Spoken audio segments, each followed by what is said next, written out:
Kienet perit fejn qatt kont nobsor. L-akbar xewqa li kellha kienet li xi darba titqabbad tippjana binja li tibqa' tifkira tagħha, marka li ħallit warajha f'din id-dinja. Bħalma pitturi ħalli patrimonju ta' kapolavuri li jibqgħu jintirtu minn ġenerazzjoni għall-oħra. Bħala kittieb li qiegħed biċċa minn ruħu ma' kull kelma li jonqox fuq il-paġna l-kodba li jikteb.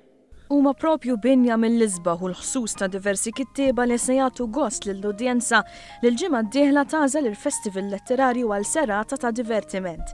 Fejn is-soltu nassoċjaw lil Forti Santirmu mal-Kavallieri u l-Assedju, il-ġimgħa d-dieħla l-Forti se jkun moni bil-kodba u bl-awturi.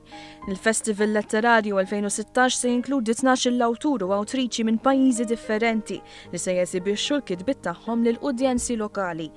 Dwar dan kellimna Adrian Grima li ta' kull sena jgħin fil-koordinazzjoni tal-festival fejn spjeganna wkoll kif dawn l-awturi ġejjin minn pajjiżi lilin mill-Mediterran. L-ikbar isem huwa Elias Khoury, dan l-awtur dan romanzier Lebanis ismu Elias Khoury li kiteb romanzi li jitkellmu ħafna drabi dwar il-gwerra ċivili li kien hemm f'Beirut, però huwa wkoll intellettwali Arbi f'dal-każ Nisrani magħruf ħafna għaliex jikteb ħafna dwar is-sitwazzjoni fis-Sirja, assoċjat ħafna mal-istorja u mal-traġedja tal-Palestina, x'kiteb ħafna fuq hekk. Apparti rakkonti li jolqtu ħafna lis-soċjetà moderna xi tirriflettu d-dinja tal-lum, l-udjenza seddu wkoll spettaklu ta' poeżija performattiva. Għandek il-Mark Nair minn Singapore li huwa performance poet, speċi poeta li jippreżenta l-poeżiji tiegħu bħalli kieku kantant biex ngħidlek, hemm Samantha Marenson, il-Franċiża ta' oriġini Arġentina, li wkoll għandha dawn il-kwalitajiet li tippreżenta l-poeżija tagħha